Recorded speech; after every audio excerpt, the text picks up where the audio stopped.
ride with me in my foul life. We've neared the end of our 2021 Wildfowl Giant Gear issue, the Bible of duck and goose hunters. I've said it, I don't say that lightly.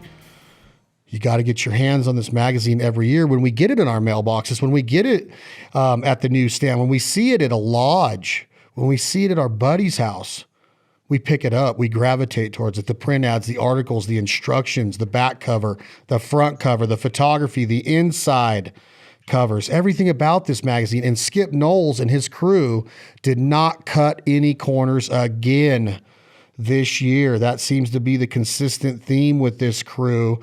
Wildfowl over-delivers every year, in my opinion. And truly, I hope you've been enjoying all the episodes of the Fowl Life Podcast 2021 Wildfowl Giant Gear issue series. We take it very serious because this time of year is tough on a duck hunter.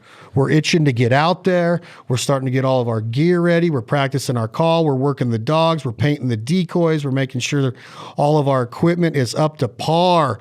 We don't want to drop the ball when those mallards or those bluebills or those canvasbacks or those sprigs or those specks or those Canada geese give us that opportunity, present that opportunity. Sometimes I call it the opportunity of a lifetime. It might not be. That might be a little bit dramatic, and I apologize if it is, but I'm fired up because we are coming to the end of this series, and we've been learning so much along the way with so many diverse and unbelievable, powerful guests, from Tony Vandermoor to Fred Zink to the great, the legend of Terry Denman, Josh Dawkin at Bandit, Drew Keith. The guy is amazing down there at Honey Break, Louisiana. There's so many that I can keep mentioning, from George Thompson at Benelli. Chad Money Mendez from the Bare Knuckle Boxing League came in and weighed in on the guns and how he looks at shotgun. And we also had Dan Compton from Federal Ammunition and the great Rob Roberts. I know I'm missing some, but y'all can find them right here at any of your podcast platforms. You can look for the reruns from the 2020 series at outdoorchannel.com. My guests today, they're unbelievable. I got Skip Knowles, our co-host again, editor-in-chief of Wildfowl Magazine. Skip, what's up, brother? Oh, man, I'm doing great. Just getting pumped for the season. This has been a really fun journey with you, with those illustrious guests you mentioned. We've had so much fun with it, and just getting psyched for the season. I'm sitting here on the Kansas border, one of my favorite places, kind of an emergency family visit, but it's allowing me to scout one of the hottest dove holes on earth. We're not long before we get to go to war, and it's a place I test a lot of shotguns and have a lot of fun just prior to teal season. It's 103 degrees here today, and man, I just can't wait for those frosty mornings. Me neither. I know I missed a couple guests. I know that I missed Chris Cifrio at Jargon. I don't like leaving people out, Skip, and today's guest has been on the podcast before. He makes one of the coolest products, in my opinion, because here's the deal. There's so many different applications. There's so much diversity in duck hunting, and we always talk, Skip Knowles, about how we have to be adaptable. The greatest athletes in the world, the greatest businessmen in the world, the greatest CEOs, the greatest leaders of our world have been able to adapt when time calls for it. And Skip, when I talk about, Skip, can you hear me? Yes. Skip, you there? You are. When I talk about adaption, I want to be able to wake up and go, oh my gosh, Mother Nature threw a curveball at me. It's time to roll. Or you watch the weather report and you're like, all right, the 10-day forecast is calling for this. We're going to get cold temperatures dropping below the freezing mark. They might even get in the low 20s, the upper teens. We're going to need open water. If you have all the food in the world, cornfields, pea fields, whatever, and then all of a sudden the water sources freeze up and you might not have a moving body of water like a river or an oxbow up in that area, your ducks and geese they're skedaddling. Now, if there's open water and no snow, they're going to stay there. If there's open water and 5 inches, 10 inches of snow, ducks and geese are going to stay there. They got open water. They'll find a way to get to that food. They'll land and put their body heat on it and melt that snow or that frost. They'll go out and just peck the higher bushels of corn that they can find, the heads that are above the snow. I've seen ducks and geese adapt. They adapt. they're some of the most adaptable animals in the world because of their migratory routes, maybe besides the coyote, which is the most adaptable animal on the planet Earth, in my opinion.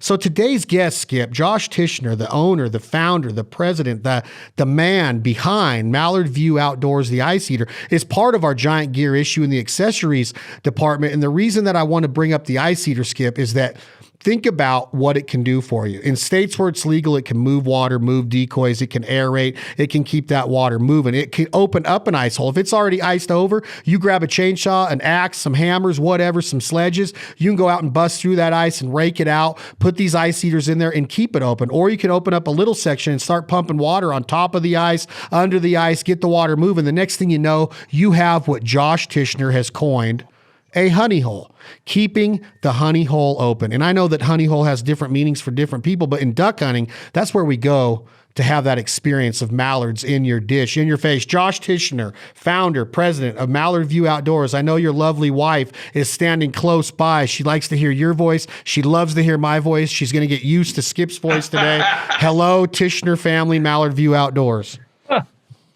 Hey guys, what's up? Great to be here. Glad to have you. Oh, look at that shirt. It's a beautiful Skip. day in Kentucky. Skip, are you seeing this shirt? Ducks are us. That is a freaking oldie but a goodie. That's old school right there, Tichenor. That's late 90s. That's Billy Jack and Bobby Aberson from Bisco, Arkansas. And they are still running this guide service, right? They're slowing down a little. They're still running it, but they've got it at least out to just a couple people. But I'm going to tell you, those folks took me in the late 90s and treated me like family. And if a person's life is not complete until they've had a slice of Bobby's pecan pie, it's to die for. Oh, I'm allergic to nuts, but every time I go to the South, I get real envious of people because they get all freaked out over pecan. There's all these different ways to say it. I think it's pecan in the South, but that pecan pie is like legendary down there. So you're saying he's got a good one, huh? Man, Bobby's Billy Jack's wife, and she's a fabulous cook. And you'll go out and kill a limit of mallards in the morning. You'll come back and scavenge through the yard and pick up a bucket of pecans and get them hauled out. And man, she'll fix you the best pecan pie you've ever put in your mouth. It's fine. Skip, I know you've had fine pecan pie in your life. And the other thing that he's bringing up, Skip, is a pretty common theme that we've had here through all of our episodes. Pretty common theme of hunters alike, turkey, duck. Deer hunters are weird. I admit this. They put weird oxygen on their clothes. They store their clothes in these weird bags. They go to bed at like 7 p.m. Duck hunters are ready to roll until about 2, 3 in the morning and then be up at 5, ready to start the boat and the coffee pot. There's a different mentality. I get it. But one common theme, whether you're a sheep hunter, a deer hunter, duck hunter, goose hunter, turkey hunter, fish camp, doesn't matter. The common theme is food, camaraderie. But here's the deal, Skip.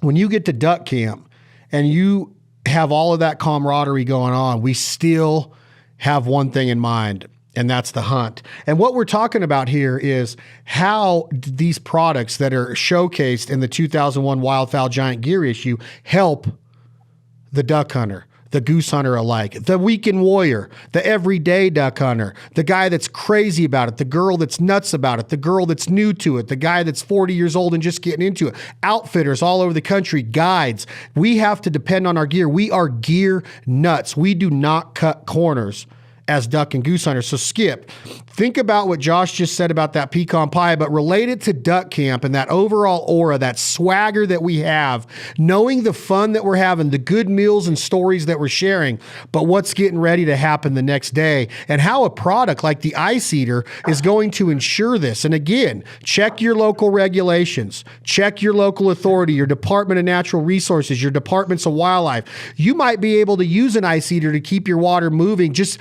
on a non-ice day, on a warmer day, to keep your decoys realistic. It's amazing how decoys swim. Check your local regulations and make sure you're always legal, safe, and ethical first and foremost. But Skip Knowles, talk to me a little bit about your experiences, because in Colorado, I have had some of the most amazing ice eater hunts of my life on bodies of water, on frozen parts of lakes, opening it up, on gravel pits that got so cold that even the gravel pits were starting to freeze on the edges. And we were able to get in there with these Mallard View ice eaters and attract literally, and I'm not exaggerating, I have the proof, because if you're not taking pictures or filming it these days, Skip Knowles, it didn't happen. I have proof that 500, 800 Lester's Canada geese at a time are landing on top of our ice eaters and our decoy spreads. So talk to me, Skip, about what you've seen at duck camp, the camaraderie, and then that absolute power of the hole being open.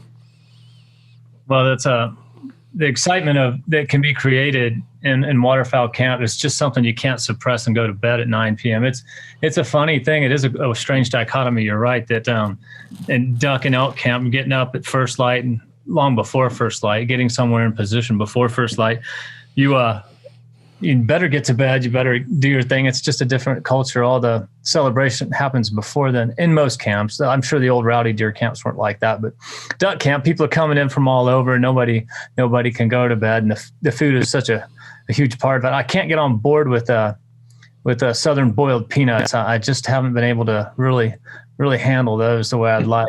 I try them every time I'm down there, but I have great memories as a kid in North Florida, up near the Georgia line, picking up pecans underneath trees, sneaking under barbed wire fences into cow pastures and getting bags of pecans. I just love it. But the whole thing out west where I'm living now, and even western Kansas here, is moving water, open water. It's the ice eater might be characterized like polarized glasses and tarpon and flats fishing in terms of it's just like one of the biggest game changers where you can use them. Fred Eichler, south of me, he is primarily known as a big game giant, right? But he has this magical 20-acre impoundment that's an anomaly in south central Colorado, where you might shoot a canvasback, then a redhead. One year we shot all three species of teal that you can get around here: green wing, blue wing, and cinnamon teal on the opening weekend. Shoot giant honkers into February. It's just a magical place, but it tends to get locked up, like anything in Colorado and higher elevation by late October, late November for sure. And I talked to him about getting an ice eater on this little strange place that's full of all kinds of ducks. And he's like, what? He wasn't really familiar with them. This was a while ago. And he got a couple of them, just extended the season. It's just bizarre how effective it is, because everyone else is fighting for moving water on the Platte River, southwestern Nebraska, and any place they can find, like those steam pits you're talking about, those big gravel pits up near Fort Collins and so forth. They're just unbelievable the way that geese can pack into them. It's in numbers, it's irresponsible to shoot them. You don't want to wound birds, and you don't want to educate that many. And you try and run them off and get them to come back in smaller groups. But the ice eater is it's a complete game changer. And it goes hand in hand with the way people are so much more aggressively managing land now for waterfowl and wetlands and flooding wetlands and corn and managing crops. It's just the right product at the right time. I'd like to ask Josh a little bit about the roots of the company. When you get a chance, Chad, I'd like to hear about how it started and where he got on the right product at the right time. Yeah, talk to us, Josh Tichenor, a little bit about. I'll tell you, Skip, it's interesting that you ask. We're here in Kentucky, and it just seemed like we've been going on 15 years now, and I guess we're coming up on 14 years advertising with the Wildfowl. So it's been a good deal there, and y'all have been good to us, and it's really stirred up a lot of interest when we first got started 14 years ago, and so that's been fun. But here in Kentucky, there was we've got hence the name Mallard View Outdoors. We bought this little piece of property, and we're bordered by the river on one side and a slough on the second side. And we knew we was going to build a house up on the hill overlooking the river. So the first thing we did before we did anything with the house was we did a little dirt manipulation and a little bit of piping, and we got it where we could flood the duck hole in the bottoms. So that's how we got the name Mallard View Outdoors. But we're no different than anybody else. Necessity breeds innovation, I guess you could say, and ideals. So, there we had a couple of buddies that have been playing around a little bit as well. But when we would have ducks here in Kentucky, we'd be froze up. And so we would keep, we'd keep our side-by-sides tore all to pieces, trying to bust 1.5 inches, 2 inches of ice. It would just destroy them things. And then we'd back duck boats down in the water and try to let them idle all night. And that wasn't good for long term either. So we knew there had to be a better reason. So, we chose to team up with Powerhouse, then a company in Owings Mills, Maryland, and they built the motors for mostly marinas, for boat docks and yachts. And what we did was we built a shallow water stand, and we incorporated their motor into our package. And because they was a reputable company, all in America, had the good products, what we felt was the best there was as far as the ice eater part goes. So we combined that with our shallow water stands, and we did all the marketing as Mallard View Outdoors.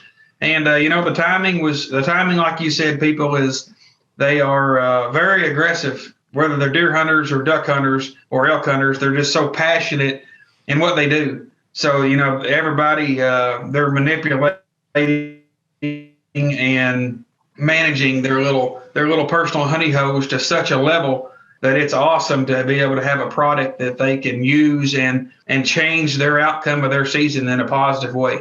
So we don't have to totally rely on Mother Nature anymore to give us the weather to be able to hunt. We can make sure we got our honey hole open, and even on days when it's 33 degrees and we don't need it for straight ice. If there's no wind, we can have the most realistic spread, moving 2 or 3 dozen decoys with an ice eater that your eyes have ever seen.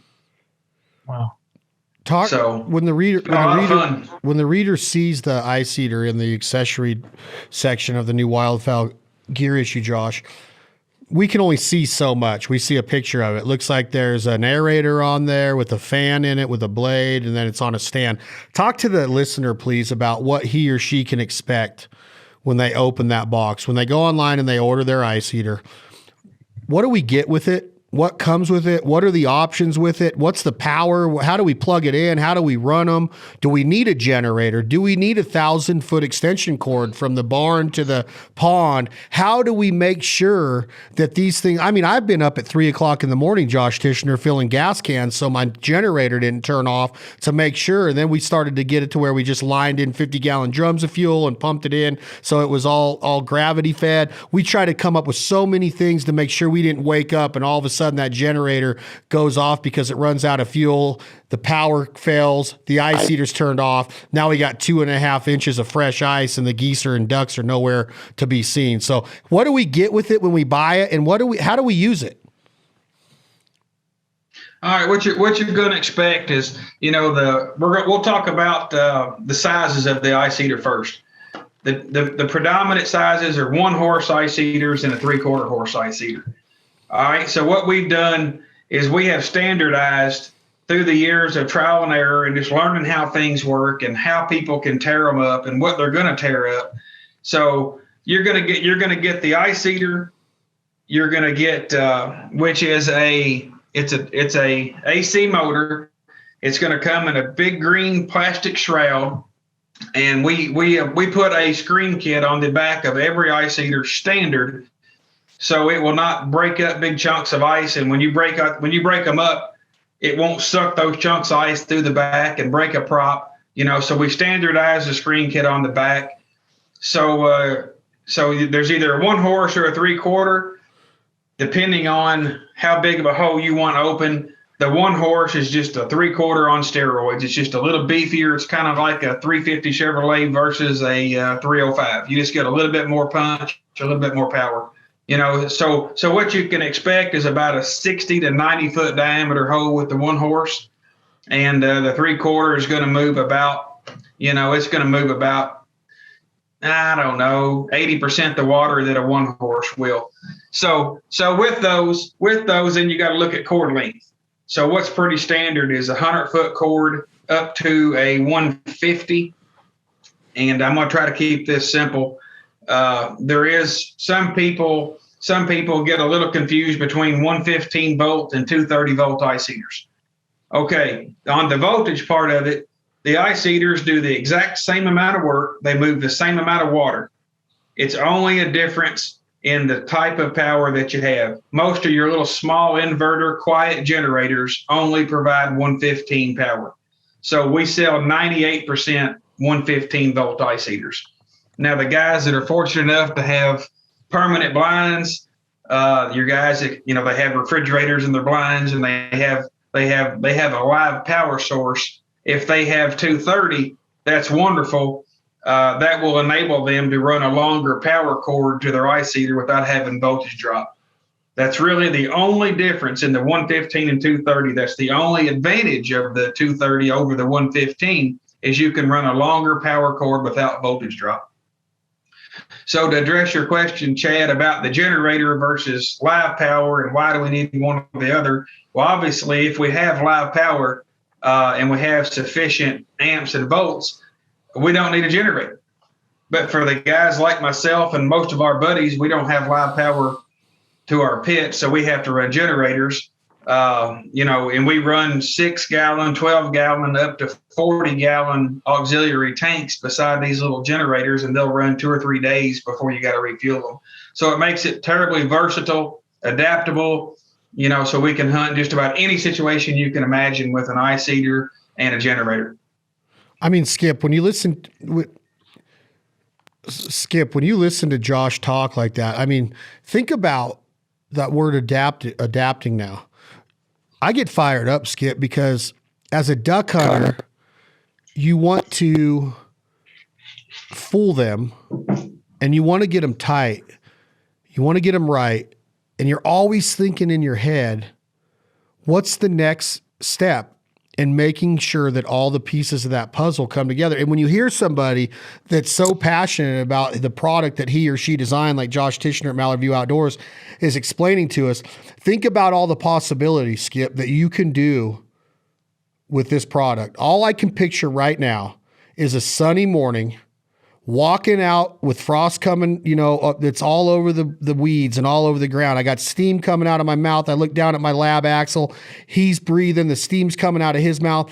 And I look up and I see this pond with ripples in it that's got a whole body of ice around it, right? And now I start going, oh my gosh, this is going to be unreal. And Skip Knowles, what I mean by that is picture this.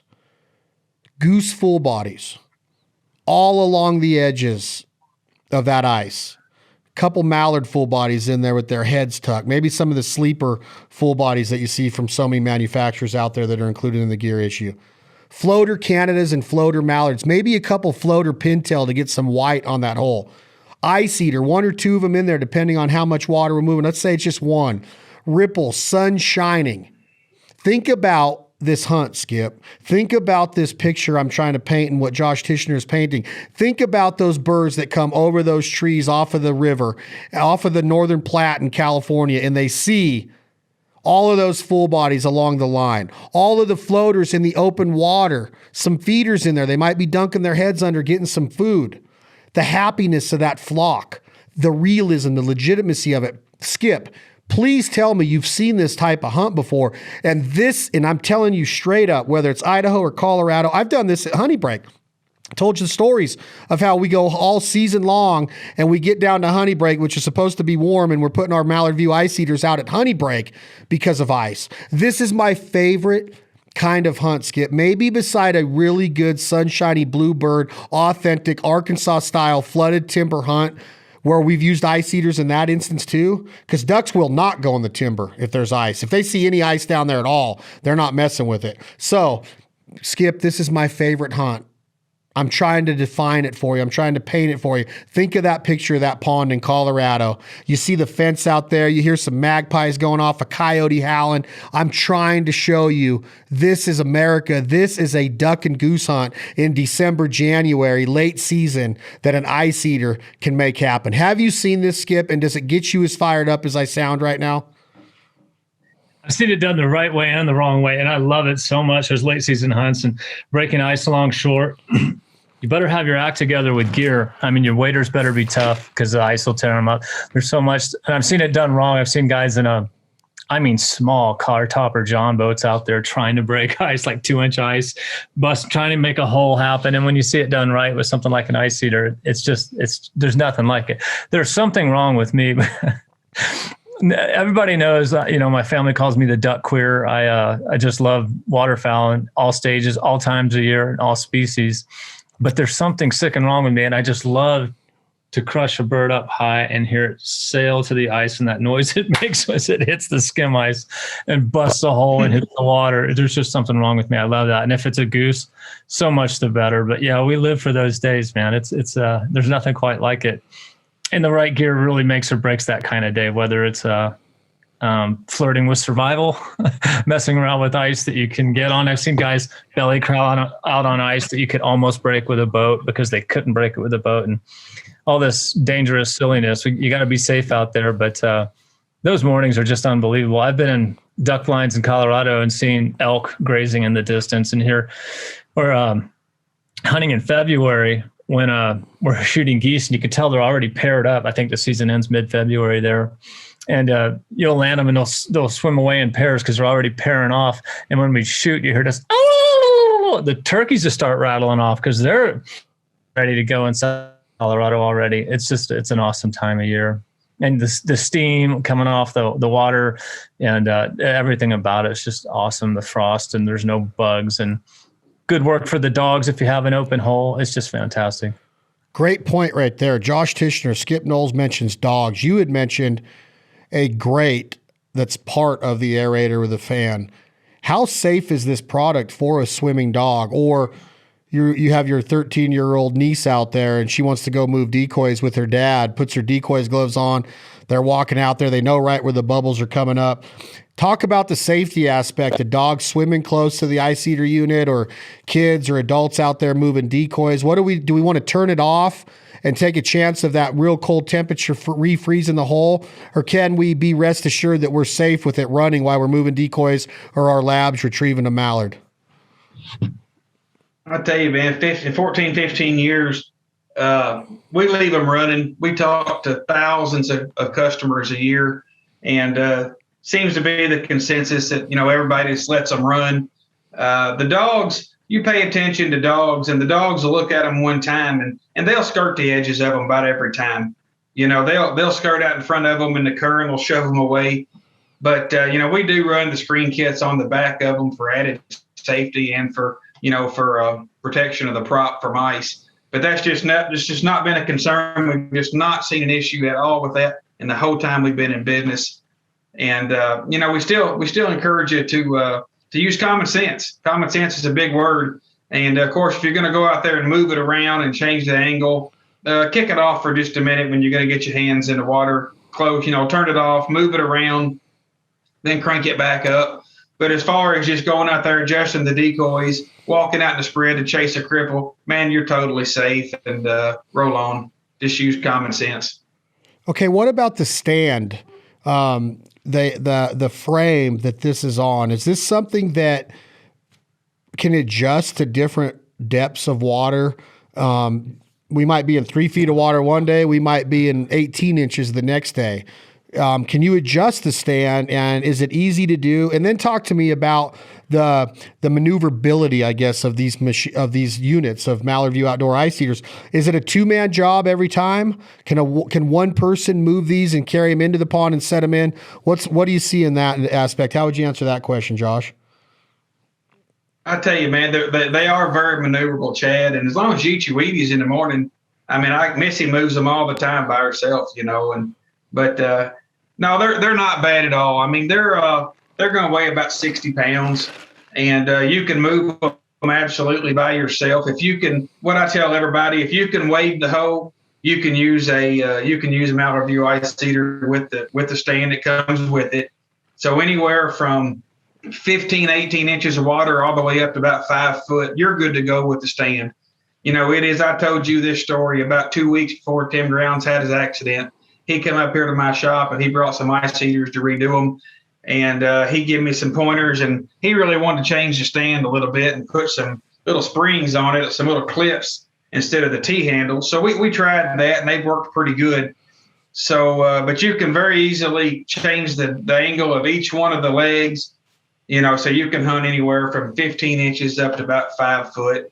And I've told you the story. One of the reasons that we kept the stand so simple for so long is one of the first big customers we ever had was Tony Vandermoor and Aaron McCulley up at Habitat Flats long before there was a Habitat Flats. And we went out there in about 12 inches of water, and I watched Tony just jump up and down repeatedly for 2 or 3 minutes trying to drive that ice eater down in the mud a couple extra inches. And when I seen him do that, I realized that was going to be how they was going to be treated all over the country. So we knew we had to keep it just ruggedly dependable, ruggedly strong, and simple. So that's what we've chosen to do, and had very good luck with it. But on those, and you guys have already mentioned this, so the stand works great from 15 inches up to weightable water, 4 or 5 foot. But what are we going to do, like Skip, when you mentioned the steam holes, the gravel pits that can be 15, 20 foot deep? We absolutely have an option for you there as well. And we've got a lot of customers that hunt those things, and all we have to do different is we do have to forego the stand, and we put them on a float. So we can absolutely use the same exact, Mallard View motor and everything. We just put it in a float, and we can hunt 50 foot of water as easily as we can 2 feet. We just have to use 2 ropes and anchor it on the sides, and it works great. The principle's the same. Josh, tell me this, and Skip and I have discussed this, of duck hunting gear. We use it for a short part of the year, right? You might have tens of thousands of dollars invested in a duck boat. You might not use that same boat when it's bass fishing season, right? You have all these decoys. Well, what do you do with them in the off season? This is a struggle, right? We want to be playing with our gear all the time, but sometimes it just doesn't make sense in the world of waterfowl hunting. But this is a product that I could see year-round use. And talk to me a little bit about lawn and garden. And I know this is off subject, but I want the end consumer that's reading the wildfowl gear issue to be like, well, shit, I only get 2 cold days a year. I might not be able to use this every day of duck season, but what if it's springtime? Can they use it? And then can you put it in a koi pond or a fish pond? Are the fish going to be in danger of this type of unit? How can we use it for aeration, water flow, ponds, lawn and garden? Are you seeing an uprise in more potential customers because you could use a Mallard View ice eater throughout the entire year? Absolutely. And that's interesting. One part of Mallard View Outdoors is we sell decorative pond fountains, aerators with big colorful lights, and, fountains that'll shoot 15, 20 foot up in there, and they look great. And then we sell pond aerators as well. But here's the funny thing about a Mallard View Outdoor ice eater is if most of your lodges and most of your people that'll have one could very well have a fishing hole in front of the lodge or at their house or beside their garage. And if you'll find a situation where the water is anywhere exact same as duck hunting, anywhere between 15, 18 inches up to 5 foot, we can flip that thing up and blow water straight up. It serves as an absolute best aerator that money can buy. So, feel free to run these things 365 days a year, 12 months out of the year, every day, 24/7 if you so be it. And we're not scared of them. They got a 3-year warranty. If you wear it out in 3 years, send it back to me, and we're going to make that baby good as new again. So, but they're absolutely adaptable for 2 or 3 days or 2 or 3 months or 60 days out of duck season. Take them back to camp and use them as a pond aerator for your fish, because fish absolutely love all, so they'll double duty. So don't be scared of it at all. And you have nothing to worry about with fish being in and out of it at all. Absolutely not. I mean, it's practically very similar to a fish pond aerator in a lot of aspects. So we can just turn that thing vertical, shoot it straight up in the air, and we can make our own aerator. And the fish absolutely eat these things up, and they'll congregate right around those high oxygen levels. And, the fish love them. They're actually attracted to them. Do you have one, Josh, that will chew up mudfish and garfish and stuff like that and leave the bass? Asian carp. Well, if we could figure out a way to attract the Asian carp and some of these non-desirables, that would be that'd be a new avenue. We need to think about that. Hey, Skip. We need to think about that. Yeah. Skip, I'm looking at this. I mean, look at this. Skip, this is amazing what y'all put together. And now, you get to the end of the magazine and you've already had this gratification, sensory overload, right? I guess that happens when you get a magazine like this. I think it used to happen to guys back in the 70s or 80s with another magazine that wasn't a gear issue of Wildfowl. It was another one owned by a guy named Hugh, but we're not going to talk about that magazine right now. But this sensory overload is unbelievable. And when you get to this page right here, you got the Mallard View Outdoors Ice Eater on that page right there. Okay. But my point, Skip, is that if you go through this entire section, and you labeled it, I want to make sure everybody understands what this section is called, because it's some of the coolest stuff in the magazine. You know, it's stuff that we might not think about all the time. It's called hunting accessories. You and your team are putting this together, Skip. And I mean, you got everything in here from coolers to racks for your gear on your UTVs and your ATVs. You have these apps that are becoming how do we strike out as a hunter these days? I mean, with these apps of Onyx or HuntWise or some of the other ones, I want to make sure that I name some in here. Onyx, Base Map is in the magazine.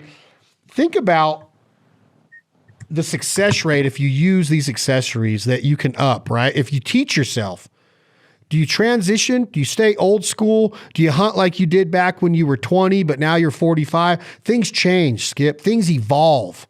Either you get on the bus or you don't. You don't have to. But ignorance is a way to see your success rate go way down. So my question to you, Skip, is in the ideology of traditional duck hunting, the mindset, oh, I don't hunt over spinners. Well, why not? Because it's cheating. Well, what about that carved decoy and that high-powered Benelli and the ammo that does this and the choke tubes that do this? And everything is high-powered these days. You're in a tree stand 30 feet above the ground where a white-tailed never looks because they don't have any predators from the air. You have a bow that shoots 450 feet a second with an arrow that could take down an oncoming train. Where does it stop, Skip? Where does this mindset that, oh, I don't want to do that because it's this? I mean, everything that we do these days, unless you're barefooted and a traditional longbow hunter like the great Fred Eichler that you mentioned sometimes does, but he also hunts with a lot of the new and improved technology out there. Skip, my question to you is the Ice Eater, these apps. We can be so successful with this kind of tool, but what's the ideology behind it, Skip? Do you stay traditional and kind of sneak some of this in there, or do you get this gear issue and try to implement as much of this stuff as you can? Because I'm looking through this and I'm like, dude, I'm going to kill a limit every day, and I know that's not true, but that's my confidence, and that's what we need to be successful in this waterfowl game, because it'll kick your teeth in on a daily basis if you're not careful. Skip, what's your idea? What's your ideas of what I'm talking about? Where does it end? Do we get one of each?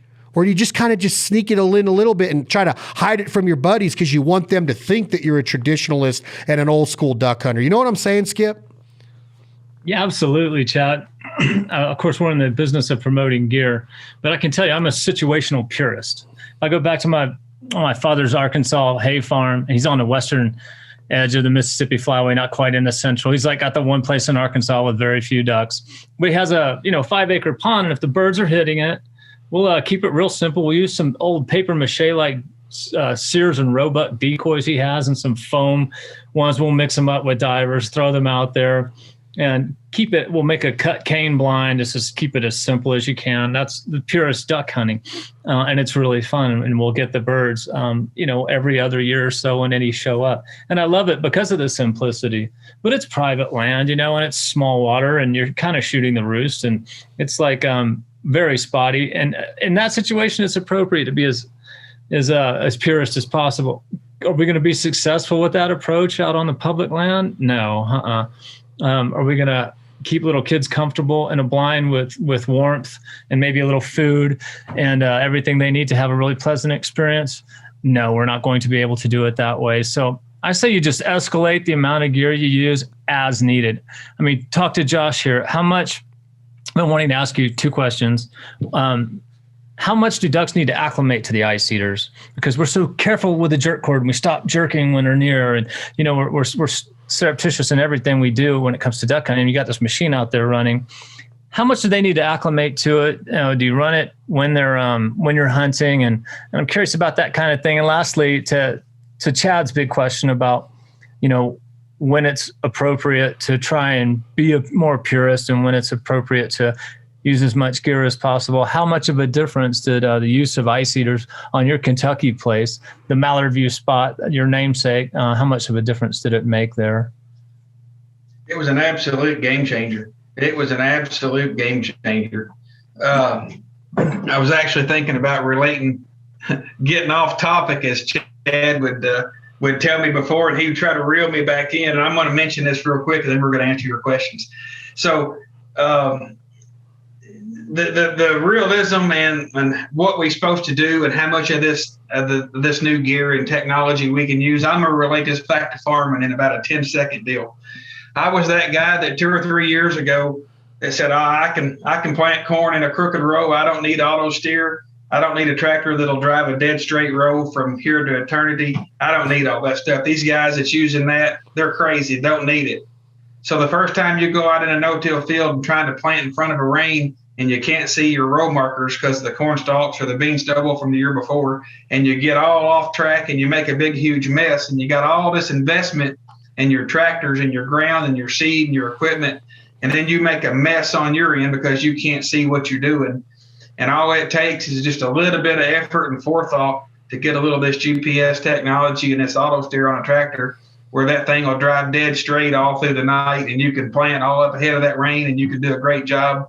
And so to me, duck hunting's really kind of relative, whether we're duck hunting or whether we're farming. We're there to do the best job that we can do. And if we can hand pick a few of these tools that will help us, enable us to do a better job and absolutely tip the scales in our favor to be successful or a failure, why not? So that was going through my head, and I got a little sidetracked there, but that just kind of relates it back to me, is if we can get back in this wildfowl gear and we can hand pick a few things that'll make us more successful, because we only have a short time, out of the year. We dream, and Chad's got me so pumped up, both of you guys do right now, for these misty mornings and waiting on those mallards. You got me all wound up, and I kind of know where to go for a little while. But so, get that magazine and look at it and handpick what you think is going to work in your operation, and let's compete. Let's get her done. So Skip, tell me again, what was your quick questions? Well, I think it's a great question. Well, first of all, Josh, that was very well said, and that's a great way to imply it with the farming. We evolve, things get better. I mean, that's mankind, that's evolution, that's intelligence, that's what we're doing. And here's the thing about farming, and it relates back to wildlife and hunting in 100 or 360 degree encompassing thought and feeling and ideology of a word, Skip, called sustainability. Farmers don't own the land. I know that your family does and stuff, but most farmers have the idea that this is God's land and I get to take care of it for a while. And when I put it back up on the shelf, I want it to be perfect for my son, my daughter, who's ever coming along in that. It could be a generational business in the family farm, or it might be a new landowner that comes in there. You want that land to be put back up on that shelf when you're through with it and ready for the next steward of that land to take it over and follow suit. Same with duck hunting. Farming relates to duck hunting. We want to feed these animals the right way. We want them to be nutrition up and down their migratory routes. We want our deer herd to be healthy. We want to practice predator management or doe management, herd management, everything that goes into this. Okay? It's a great way to put it. Your techniques in farming go up. Your techniques in hunting go up. I mean, the way that we can scout today, are you kidding me? As long as it's legal and ethical, we could scout and be right on the X if we want to. We can know the depth of a pond through these apps. We can keep that pond open with a Mallard View ice eater. So that was so awesome the way you put that, Josh Tichenor. Thank you very much for laying it out that way. Skip's question was very awesome, is that you can, if you check your local regulations and your laws and and the legalities of where you hunt, and remember, as duck hunters, traveling state from state, they're going to be different. Always keep that in mind. Don't let it intimidate you. Just take the time to learn the local laws, the limits, the regulations, the shooting times, whatever it is. But if you can legally use this during the hunt, keep it plugged in. You got Whisper Watt generator in there that you guys also sell at Mallard View Outdoors. You can hunt over them. You can keep them on. The water's moving. This is good because it could be cold enough to refreeze it, and that's the worst thing in the world. You go out there and break the ice, then you sit down and you got to go back out there 20 minutes later and break it again. It's kind of like when it's snowing, Skip, and you're brushing that snow off your full bodies, and then you get back in and hope the flock comes when they're clear enough so they don't look fake, right? His question, Josh, is How long does it take ducks to acclimate themselves to this? If they come over that hole, can they pick it out? Well, that's fake. Those bubbles are fake. That doesn't look right. I'm not going to trust that. Does that question make sense? The power of the open water is the ultimate factor. And to answer your question, we let them run 24/7 every day. When it's going to be below freezing, we let them run 24/7. We never turn them off. Now, this is kind of interesting because from geography to geography, we talk to so many duck hunters every day. I've seen this with my own eyes. In Sumner, Missouri, Tony hunts with them things at about a 45-degree angle. He'll be pushing 12, 14-inch ripples and waves through his corn, and them ducks will be riding it just like a carnival ride. We cannot get by with that here in Kentucky. They won't let us do it. We have to try to get them a little deeper and make a little more subtlety to it. Keep them right below the surface, pointed more horizontal. Move the water, do the deal with keeping the ice out of it. But we like it a little bit more subtle for our ducks in Kentucky. And some people tell me that they like it as radical as possible. But what we have seen personally, time and time again, when we've got to go out and hunt with different places, is like, the generators. The biggest thing with a super quiet generator, in my opinion, is for the hunters. We want to keep it enjoyable, quieter as possible. But when these ducks are coming in and they hear a generator, and they can hear them, but as they come in, that generator gets just a little louder and a little louder, and it's not like they just hit a wall and all of a sudden hear that generator. So I don't see that the generators really affect them that much at all. But, I think they get acclimated very quick. Don't think it bothers them much. But when they see them decoys out there bouncing and moving, open water, when everything else is froze up, that attraction is so stout that they're coming to the dinner table. Skip, I'm fired up. Josh gets me fired up the way he just did that whole farming deal. Then he said stuff like the dinner table. We talked about pecan pie, Skip. We talked about ripples. We talked about sunshine and dogs, anticipation, family, friends, duck camp, turkey camp, deer camp. It's the time of the year. It's go time. I was driving back yesterday from a part in Oregon. We did a big cooking event up there, and my dad passed away. It'd been 15 years last week, which blows my mind. And as I'm driving back from Oregon to Nevada, my dad would love duck hunting, but he loved big game hunting. He was good at it. And all I could picture, like looking at all this landscape, was an 82-inch antelope. And the way that my dad taught me how to stalk antelope and look for antelope and pattern antelope and the moon phase and the temperature. It's going to be hot. So that brings in all of the filled the table, and we would eat antelope, but it would always get a bad rap. And my dad always taught me, you got to get it on ice. You got to get the blood out of it. It's 95 degrees out there when you're killing them in Wyoming or Montana or Nevada or Colorado. It's August. Archery season is already happened, and now rifle season just opened Saturday, and we had a lot of friends out chasing them. And all I could picture was my dad at camp and getting ready for the next morning and not being able to sleep. And then I could smell that antelope. And they didn't smell that good when it was that hot out. I mean, all of these senses came back to me on this drive. A couple tears even came to my eye. And I know what you're going through right now, Skip. But this life is so precious. This culture is so precious to be a hunter. I just podcasted last week with the great Ted Nugent, who's a friend of mine. And he educated me that this is our right to hunt. I always said it's a privilege. And he goes, no, son, you're wrong. No, sir, you're wrong. We have the right to defend ourselves. We have the right to hunt. And driving back yesterday, Skip and Josh, I kept thinking, man, how special is this? Tears in my eyes, hiding them in my sunglasses because I didn't want to explain to anybody in the truck that I was starting to cry because I missed Dad and antelope hunting and what the senses do to me, this sensory overload, this gratification, this anticipation, this salvation of what it means to hunt the right way. And as I'm driving, I'm sitting there going, I can't wait. I'm 45 years old now and I can't wait. I'm more excited now than I've ever been. And I think a lot of it has to do with friends like you two, family, of course, Mother Nature, conservation, habitat, California Waterfowl, Ducks Unlimited, Delta, you name it. All of the conservation agencies National Rifle Association, Safari Club International, First for Hunters, and fighting for our rights daily behind the scenes that we might take for granted sometimes. I know when we are 18, we take it for granted. But as we mature, we start to see what's important. And listening to Josh Tichenor talk today, Skip Knowles, I realized some other stuff that's important. Paying homage to these landowners that let us hunt their land. Paying homage to farmers and ranchers all over the world, doing what they do for wildlife and sustainability and our food sources. In a world that we move so fast in, it's sometimes nice to pick up a magazine, which we very rarely do anymore. This is one of the only ones I touch anymore. It's crazy. But on that drive yesterday, I learned that slowing down and listening and conversing and talking and transparency and figuring out what people think and respecting those views. You might not want to hunt over a spinner, but don't down somebody because they do.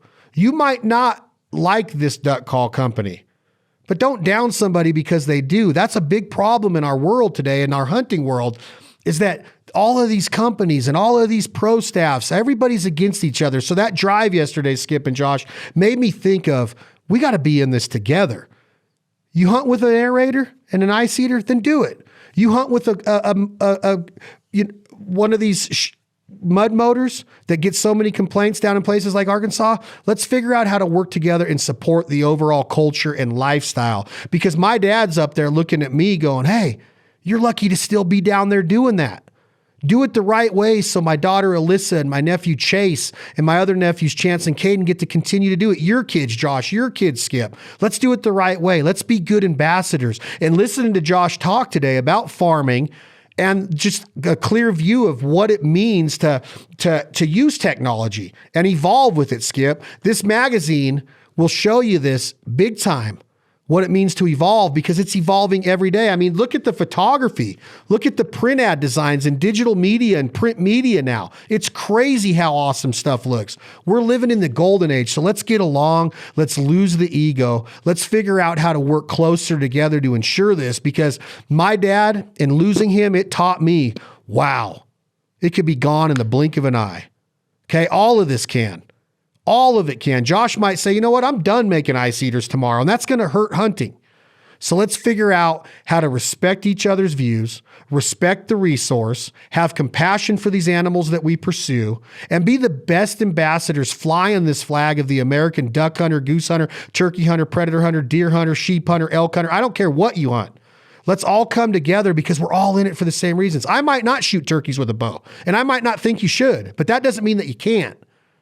Okay, it's legal, do it, but do it right, do it ethically, do it safely, and teach that next generation, here's what we have right here in front of us: the farming, the resources, the product, the gear issue from Wildfowl. Skip, this has been another awesome episode. Josh Tichenor, you laid it down.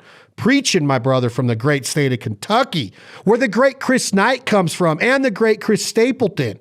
Come on, Kentucky has produced some of the best of all time in so many different areas, including college athletics, bourbons, bluegrass, Ricky Skaggs. I'll keep going, Skip. This has been another great episode. Skip, what do you got to say about what I just had to say, or anything that you want to say, Skip Knowles?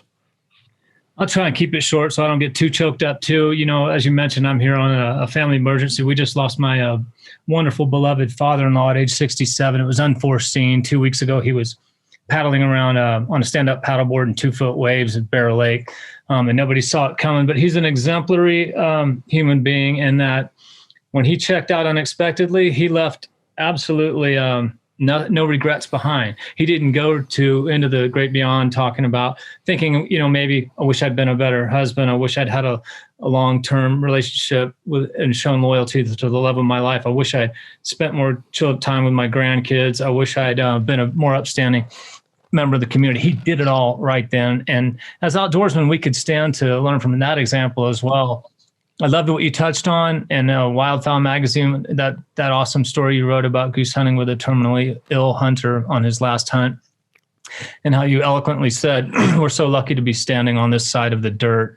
And what you touched on earlier with Josh as well about how we are temporary stewards of the land. we need to have that in mind in our approach with everything we do outdoors.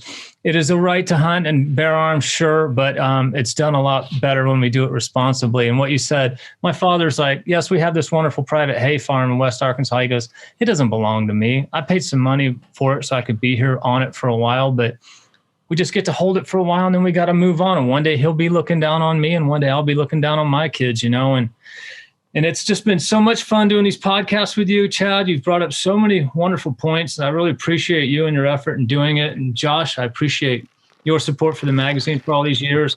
You really summed up better than I did about all this gear that we have access to. I would just say, the animals are always one step in front of us.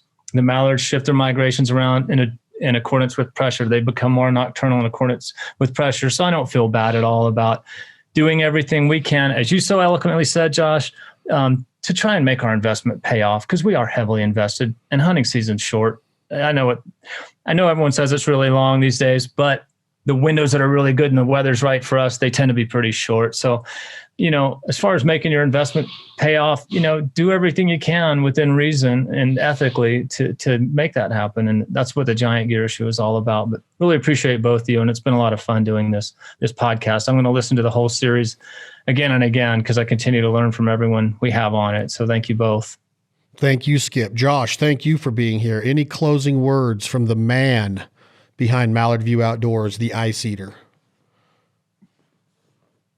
I'll tell you, it's been a pleasure being with you guys. And I got about a 2-minute story I could tell Skip, and I'm going to share it with him, whether we do it on the podcast or not. Chad, I've told you about the story where when we first started, I'll just tell you real quick. I'll make it quick.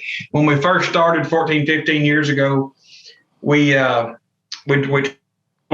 of advertising didn't work, didn't see any results. So we had a little barn down by the river, Skip, right down by our duck hole. And I'd go down there after work and I'd weld a couple of these frames together. Missy would get the kids in bed. And when they would get asleep, she'd let me come home and I'd go to bed because I had to go to work the next day. And she would go down there and paint 2 or 3 stands so we could have something to sell. So I'm not sure exactly how it came to be where we first started advertising with Wildfowl, but that's when we first got our taste of success, was right after that first Wildfowl article and advertisement come out. And man, we started selling these things, and it very quickly got to where I couldn't build enough, and Missy's dad couldn't build enough stands, and my good friend Alan Bledsoe couldn't build enough stands. So then we had to go to a commercial builder to get more quantity of stands. That is kind of the history, and Wildfowl was a big part of that. And the camaraderie. This is a people's world. It's still a people's world. And everything is great, but we still have to be stewards of the land and leave it better than we found it. And I want to take the shout out to remember everybody in the armed forces and everybody that's fighting for us and our freedom, so we can sit here and do this today. Very well said, Josh. Military, first responders, leaders. We need leadership. None of this is possible without our armed forces. All branches, they work together, and so can we. And that's what Wildfowl does for me, man. It gets me fired up. I'm excited.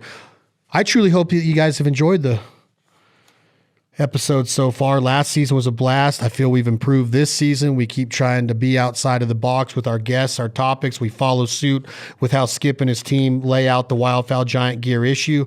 We want to be better next year when we bring the series to you. So write in info@thefowllife.com and tell us. I said that wrong, I think. info@thefowllifetv.com. Tell us what you want to see, what you want to hear on these Wildfowl podcasts, and we'll bring it to you. We might even bring in some different episodes throughout the year. It doesn't have to be for the gear issue. We can get Wildfowl, we can get Skip back here, other people, other personnel, other stewards of the land, other manufacturers, other call builders, blind builders, you name it. We'll get them on here. Tell us what you want to hear. We're going to be back with one more episode to conclude the 2021 Wildfowl Giant Gear issue, where Skip Knowles, editor-in-chief of Wildfowl Magazine, and myself will sit down and just recap each episode and our thoughts, our feelings, our admiration, our thankfulness, our appreciation for all of our guests and the products that they take the time to build, the outfitters that joined us, everybody that came on here to tell their stories and talk about what makes the culture of the American duck and goose hunter special. I do not take it for granted. I hold it very sacred. Again, let's do our best to keep this flag flying high for many generations to come. That's been another episode of the Fowl Life Podcast, the 2021 Wildfowl Magazine Giant Gear issue. For all of y'all watching on YouTube, there it is right there. Get it at your newsstand and your mailboxes. Just get your hands on it. And I've said it before, and I'm going to say it before we leave today. If you go in to a duck lodge or somebody's office that works in the duck and goose hunting business and they don't have this magazine on a table or somewhere, I'm probably not staying very long. So y'all take care. Have a safe season. We'll see you on the next episode of the Fowl Life Podcast. Tom, Jake, hit that button. This song is called My Fowl Life by the great band 2 AM Logic.